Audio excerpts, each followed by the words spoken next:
नमस्कार मित्रांनो, स्वागत आहे तुमचं बातम्या यूट्यूब चॅनलवर. आपण बघणार आहोत लास्ट वीकचं मार्केट ॲनालिसिस. नेमकं मार्केटने कसं परफॉर्म केलं आहे आणि नेक्स्ट वीकमध्ये मार्केट कसं काय परफॉर्म करू शकतं, या रिगार्डिंग थोडी अपडेट घेऊ. तर आपण बघितलं यावेळेस जेव्हा डिसेंबर-जानेवारी महिन्यापासून मार्केट एक चांगला खाली फॉल दिला होता. भरपूर साऱ्या एक्सटर्नल कंडिशन्स होत्या ज्या मार्केटवर काम करत होत्या. फॉर एक्झाम्पल यूएस आणि इराणचा वॉर आणि भरपूरशा गोष्टी होत्या. त्यानंतर मार्केटने हळू गोष्टी रिकव्हर करणं सुरू केल्या आणि राइट नाऊ मार्केट एक अशा पॉइंटला उभं आहे, की जिथे एका लेव्हलमध्ये कॉन्सन्ट्रेट करत आहे आणि most probably bullish run may be येणाऱ्या सप्टेंबरमध्ये किंवा त्याच्यानंतर येऊ शकेल. एक चान्स चांगला आहे. सध्या तरी मार्केट या एवढ्या एरियामध्ये कॉन्सन्ट्रेट करत आहे. दिस इज मोस्टली अराउंड 15%. मार्केटने या पॉईंटपासून ऑलमोस्ट 10-15% रिटर्न्स दिले आहेत. तर बघूया येणाऱ्या दिवसात काय होतं. काल होता 15 ऑगस्ट. तर प्रधानमंत्र्यांनी भाषण दिलं होतं. तर त्या भाषणात 2-3 इम्पॉर्टंट पॉइंट्स जे नोटीस करण्यालायक होते ते म्हणजे सगळ्यात पहिली गोष्ट, गव्हर्नमेंटचं फोकस सेमीकंडक्टरवर आहे आणि पुढच्या येणाऱ्या 4-5 वर्षात सेमीकंडक्टर रिलेटेड स्टॉक्स चांगले परफॉर्म करू शकतात.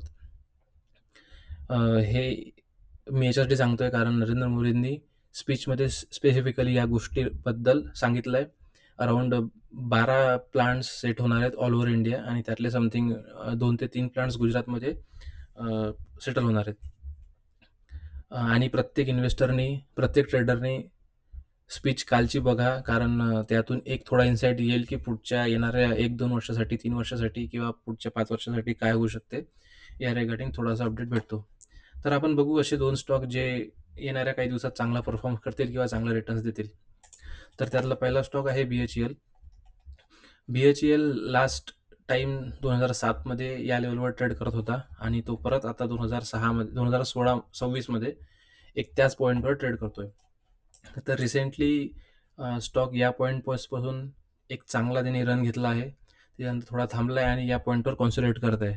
ज्या पॉईंटला कॉन्सन्ट्रेशनमधून स्टॉक बाहेर निघेल किंवा थोडा अजून कॉन्सॉलिडेट करून बाहेर निघेल, तेव्हा पॉसिबली एक चांगला रिटर्न्स देऊ शकतो.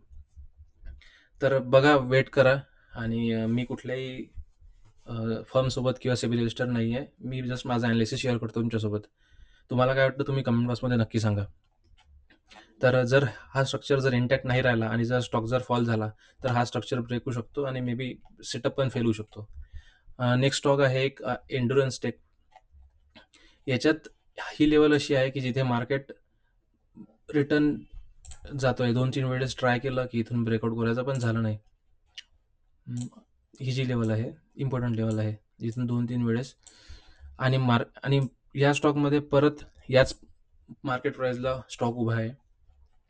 यावेळेस जर इथून जर ब्रेकआउट दिलं, तर एक चांगली मोमेंटम येऊ शकतो किंवा चांगला रन येऊ शकतो. लेट्स होप की येत्या वीकमध्ये किंवा येणाऱ्या महिन्यामध्ये स्टॉक चांगला बुल रन देईल आणि स्टॉक चांगले परफॉर्म करतील. तर बघूयात येणाऱ्या काही दिवसात की नेमकी सेटअप फेल होतोय की रिटर्न्स देतोय.